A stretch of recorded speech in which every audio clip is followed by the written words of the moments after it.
Broadcasting from the business capital of the world, this is the Podcast Business News Network. I believe we're going to talk about something today that nobody really digs deeper into. And as a parent of a teenager, if that's you, or maybe you know somebody, you don't know how to navigate this particular topic. And we are talking today about high school romance, teenage romance. As a parent, there's a lot of different issues that come up. There's a lot of barriers that need to come up, boundaries as well. And she deals with parents and teenagers all the time as a licensed psychologist. Dr. Gloria Vanderhorst is back with us on the program. Welcome, Gloria. How are you today? I am good today, and I think teenage romance will be a fun place to focus. Absolutely. And why don't we start from the beginning? Mm-hmm. What age is okay for your teen to date? What do you feel? Oh, wow. That's a great question. All right. Because the age range, I think, has gotten younger and younger. So we used to think that high school, that's, you're a freshman in high school. That's when you're going to experiment. That's when you're going to fall in love and have your first romance and have your heart broken. But I think more and more middle schoolers are having that experience. Yeah, I have a couple of middle schoolers that I've been working with, and, they are attracted to each other, some same sex, some opposite sex. They want to explore. They fall in love. They fall out of love. They get really, really moody about the relationships, or they get scared about relationships. So I think the age range is younger than when you were in high school or when I was in high school. I think it was definitely something that we looked at and parents thought about when the child hit high school age. But now I think you have to be prepared for that experience in middle school.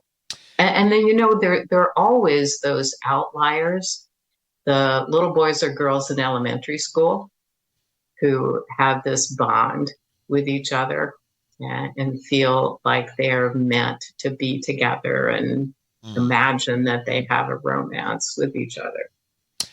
I'm getting visuals as we're talking, and I believe for me, 8th grade, Vicky Scorzelli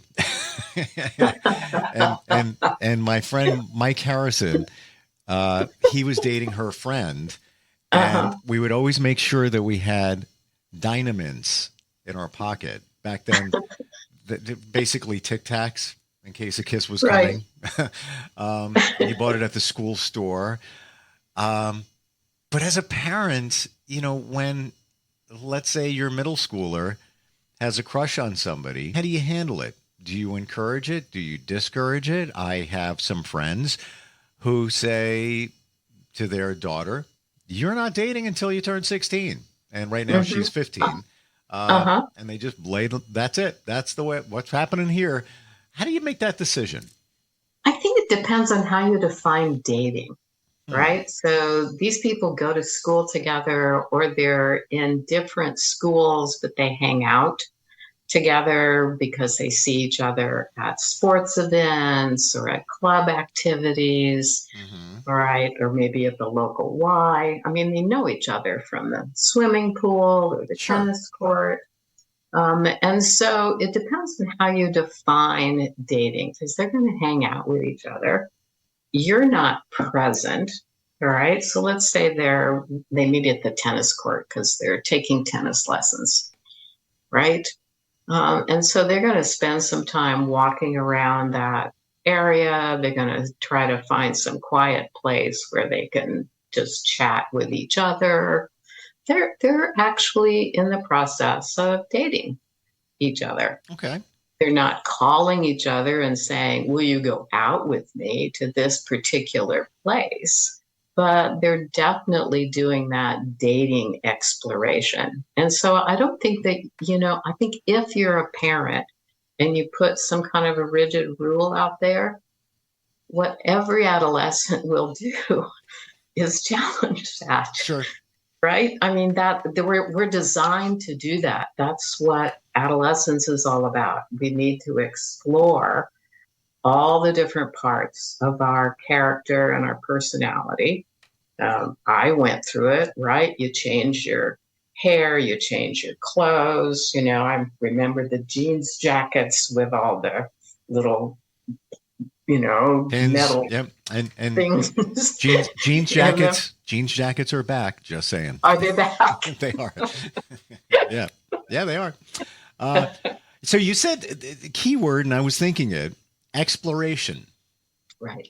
So, all right, we'll center on middle school for the moment, but I think it applies It older. applies to high Um, school as well. you're hanging out with somebody, you like their company. Hmm. There's going to be exploration. As a parent, what do you encourage or discourage? Let's center on middle school for this moment. Okay. A date. Do we allow them to go to the movies? I guess parent would They're say, going to go to the movies. It's not a matter of allowing. All right. So I get together with a group of my girlfriends, right? We go to the movies. Parents support that. Of course, you can go to the movies with your girlfriends, right? mm-hmm. So in the lobby, on the street outside of the movie theater, there's also a group of guys who have come under the same auspices, right? We're all going to hang out and go to the movies. All right, those people are going to mix, they're going to separate, they're going to pair up, they're going to leave somebody out, Sure. right? So there's not a sense of formal dating that you can lean into as a parent. They're going to come together, they're going to find ways to spend time with each other. What you have to be able to do is to listen and really be curious, right? Mm. What interests your daughter? What interests your son? What are they looking for? What happens inside of them when somebody shows interest in them? I want to know what's going on inside. I want to be able to listen to that young person and encourage them to actually explore these different parts of themselves. We have to do it. They have to explore these different parts. All right. So I explore the biker part of me. All right. I explore the debutante part of me. I explore the serious scholarly part of me. All right. And there are boys that are doing the same thing. We match. All right. We develop relationship. We chat with each other. We figure out, does that part really fit me?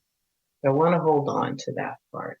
And I think the problem in parenting young Mm. teenagers is that we don't realize how important that exploration is. We want to guide them.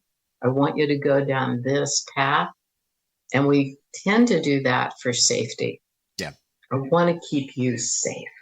I don't want you to get emotionally hurt. I don't want you to get physically hurt. I don't want you to get into some kind of trouble, either with your body or with your actions. And we get scared. And that's not a healthy way to parent. If I parent out of fear, right, I need to take that fear to my friends, my husband, to my therapist, to other places where I can communicate that fear, process that fear. But with my teenager, I want to be interested in what they're bringing to me. It's so true because the first thing we'll do is say what the rules are.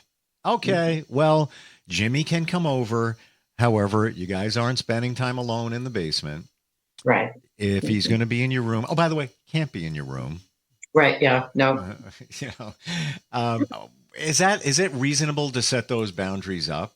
So it's reasonable to set boundaries, all right, that are going to create safety for your daughter or your son. It's reasonable to set those kinds of boundaries. But I'm really talking about the way that you are curious about what interests your daughter is looking at this particular guy, right? He's kind of scruffy, and his hair is too long, Mm. or he hasn't washed it Hmm. Hmm. recently, Sure. right? So you're worried. You're really worried about her selection process. But I want to be curious about what interests her and what part of her is attracted to him. So if you get so scared that you can't be curious, then you probably shouldn't say anything. You need to be Mm. curious to help your teenager explore herself or himself. Do you feel, and again, the exploration, the physical thing, that even you put these boundaries up, you guys aren't going to be alone. You're not going to do this. You're not going to do that. It's going to happen anyway. They're going to find a way. Yeah, they'll find a way. Yeah, Yeah. Uh, absolutely. I mean, if there's a desire for more physical intimacy, for some physical exploration, they'll find a way to do that. They're not in your house yeah. most of the time. You know, most of the time they're out at school. There are all kinds of ways at school to sneak away and be separate. Yep. They're out at the mall. They're hanging out at sports events. There are all kinds of opportunities to experiment. What if your child is involved with somebody, they like somebody, you go with your gut, and your gut is telling you he just doesn't Right. come from a great family. Maybe you know a Right. little bit of information. Mhm. Maybe there's some, call it negative things there, but your son, daughter really likes him. Right. Right. But you know, as a parent inside, and I think we have that parental radar that's going off like, this one. What do you do? Do you just let it play itself out? I don't think you just let it play itself out. Once again, I want to be very curious about what part of my daughter is attracted to this person, and so I'm gonna do some probing. Okay. All right, tell me how you feel. Tell me what you experience. Tell me what part of you is really interested in this guy. What's the highest experience? What's the lowest experience with this person? And what keeps you going back? What do you really like about him? Maybe there's some parts of him that I can't see because they're covered up by physical appearance or by moodiness or some attitude that she sees. And so I want to know what keeps you interested in that person? And I really want to know. I don't want to ask that question with the agenda of I'm going to educate you on why this is a bad person. Hmm. I really want to know what keeps you interested in going back and what part of you is really able to come alive when you're with this person. I remember, experimenting kind of with the biker crowd, right? I'm not a biker. I don't fit in the biker crowd. Yep. But as a teenager, I had this real curiosity about what would it be like, right? To have kind of that mentality, the kind of anti-establishment mentality, and take risks. I was not a risk taker. So, associating with the guys with the leather jackets in Hmm. high school Sure. was very interesting, very attractive. I'm sure it scared my parents to death. Yeah. But I have a friend, and he was in his 40s. And this is, a guy worked for IBM. He was almost like a scientist. Mm-hmm. Um, we would call him Joe I Know. And Straight laced. very, yeah, you wouldn't even. And then one day he's wearing leather on a motorcycle, and so is his wife. And we would hear some stories like, whoa, you wouldn't. And he's since, maybe 5, 8 years later from that abandoned Right. it. But I think it was something that, he and his partner needed to explore. It was just You need to experiment yeah, with. yeah. When it comes to your high school son or daughter, or even middle school, Hmm. and you had that negative feeling, but you're hearing things like, well, he makes me feel good. He makes me Hmm. feel good about myself. We can relate to each other. Maybe there are some similarities that allow that to happen. Is it when you hear those things, should you loosen the reins a little bit from your, You could say, tell me more. and All let's say right. you, That's really important. All right. Someone that makes you feel good about yourself is really important to me. So tell me more. How does hmm, that come about? Because that's food. That's emotional food that your daughter is saying, I need this emotional food and hmm, I'm getting it right here. And when I know what that emotional food is, then I can be curious about, have you ever gotten that any other place? Where else do you think you could get it? And if you haven't gotten it any other place, why do you think you haven't? where I'm going with that, and I love that that term, emotional food. If you're feeling that it's not a great fit for your kid, Hmm. Hmm. when you hear some of those things and they sound reasonable, is it okay to say, "Oh, all right, it makes them feel good, and Hmm. it's logical, even though my gut is telling me not a good not a good person, Right, so to speak, right. or maybe there were some Hmm. family issues you're aware of that where this person comes Hmm. from. Is it okay at that point to say, all right, maybe not a full blessing, but just say, okay, all right, kind of let Yes, it. well, I have to be transparent. All right. So if my gut is telling me this is probably not a good place for her to hang out for a very long period of time, I don't want to go any deeper than the experiment that she's running right now. I have to be honest about that. Mm, Not preachy, but honest. All right. There's something about this particular guy that hits me right in the gut. yeah. And I'm not clear about kind of what it is, but it's a warning signal for me. And I get it that you're not experiencing that warning signal, but I am. Hmm. So I'm going to kind of keep watch on it. Maybe it will get weaker, maybe it will get stronger. But I just want you to know that's my take, my experience with this guy as I've had time to interact with him. I've been in that situation. That's why I'm even Hmm. bringing it up. And, Hmm. my way of allowing it, but not allowing it was, time constraints. All right, well, you can hang for, 45 minutes and, Right. just not controlling it, but more of, you know, uh, Kind of putting boundaries around there it. was some about, but Right. I loosened them up a little bit. Um, Hmm. and my daughter was okay with it. She Hmm. understood it. And even when, he lived out of town, not in the same town, so, 12, 15-minute drive. And I would allow her to hang out. But I would, and of course, as I knew, it played itself out, in a period of Right. time. And then that was that. Um, And I think that's the hardest part for parents.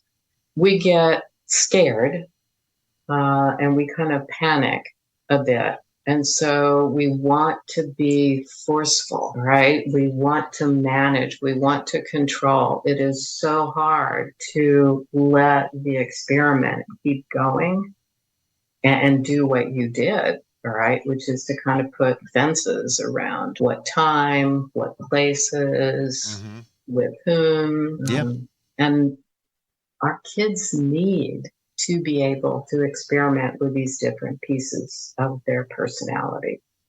I agree. It's developmentally the right time to do it. And if I don't help my child do it, then they're going to do it later. Those pieces don't disappear. They're going to do it later.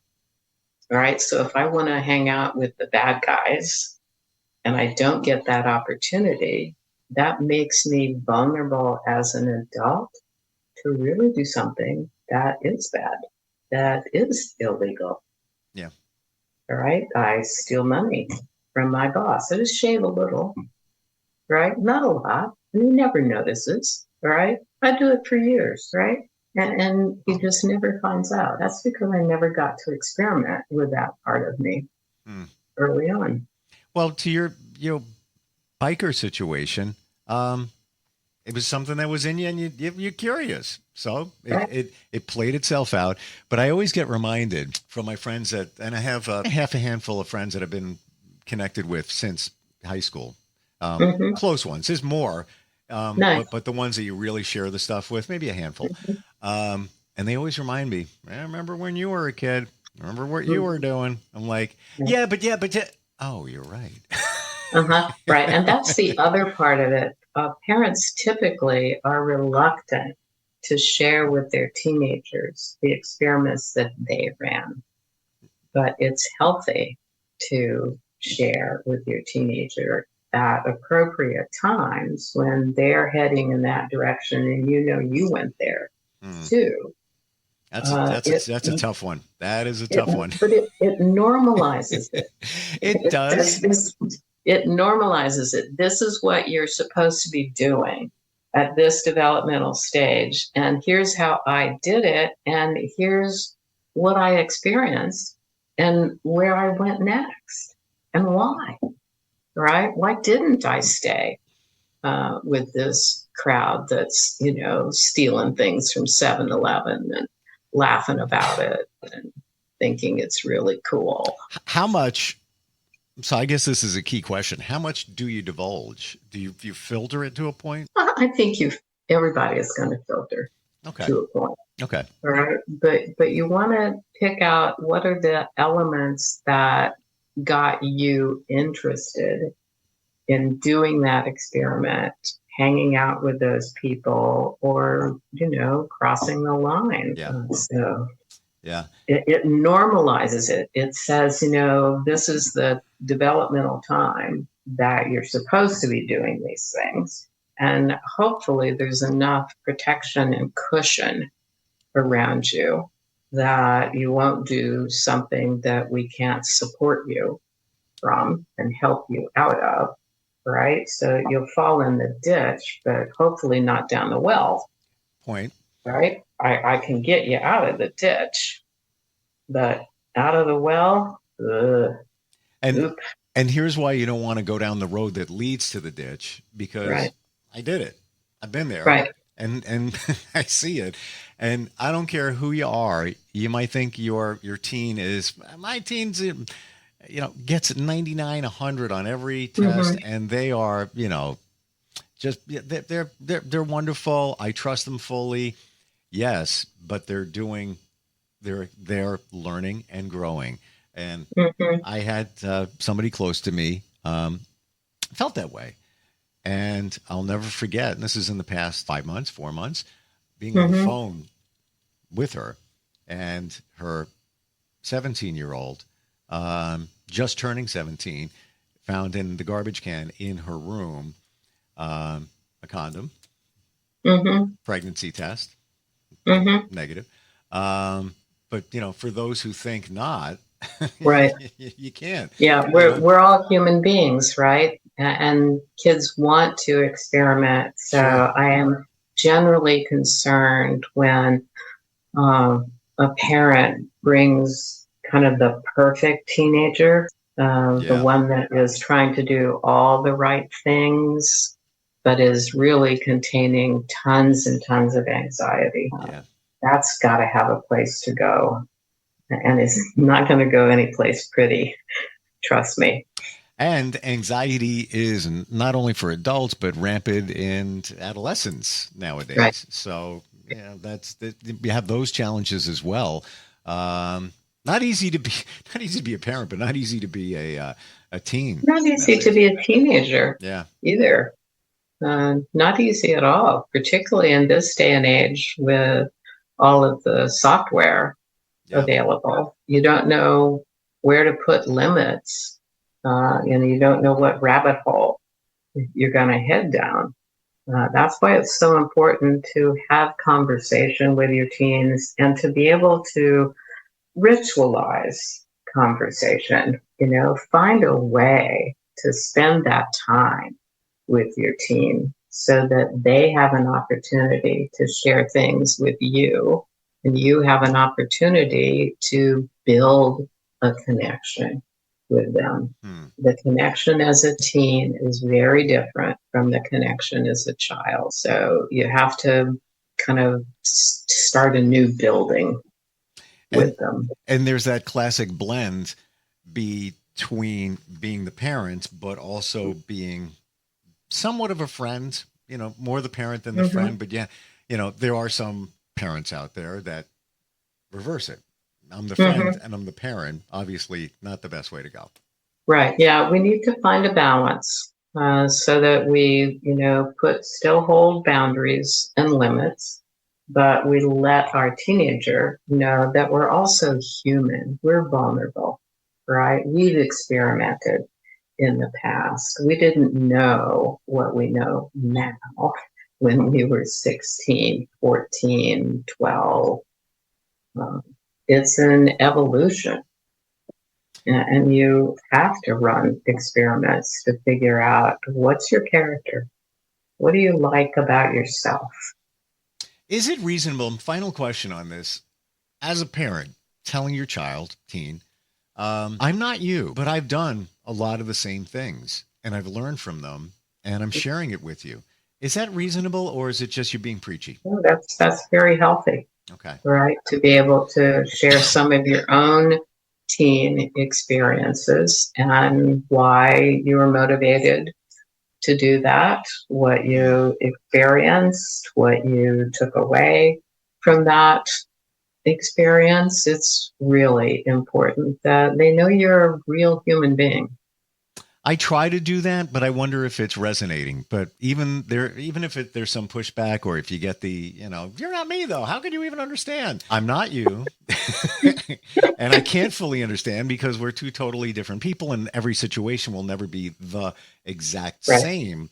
However, there are similarities and, this is what I learned. So you might want to just keep that in the back of your mind the next time, you're confronted with a situation where you have to make a choice. Gloria, how do we find you? What's your website? So the website is www.drvanderhorst.com. So it's www.drvanderhorst.com. You can go there and sign up for my blog. I do a blog once a month, and once a week I post things all over Instagram, Facebook, LinkedIn. So you can find me on all those places too. Love it. Love talking with you. And also the fact that you've been around for a while. You've got a lot of experience. I do. but on the flip side of that, you're also very plugged into today and what's going on and what we're experiencing. And when you put the two together, a powerful combination. Thank you. Works with you. Thank you so much for being here today. You're welcome. Enjoyed it. Thanks. We'll be right back.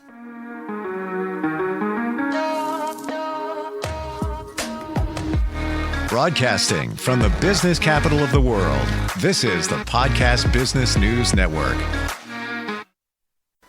Hey, what's up, everybody? I'm Jason Derulo. I love that music connects to people all over the country. But unfortunately, so does something else. Childhood hunger. 15 million kids struggle with hunger right here in America. And yet, every year, billions of pounds of surplus food in the U.S. go to waste instead of going to the children in need. Feeding America is working to change this. The Feeding America nationwide network of food banks rescues this surplus of food to help provide meals to families in virtually every community in the United States, including yours. But they just can't do this alone. Join me in the fight against hunger in America. For more information on what you can do to get involved, visit feedingamerica.org. That's feedingamerica.org. Together we can solve hunger. Together, we're Feeding America. A message from Feeding America and the Ad Council.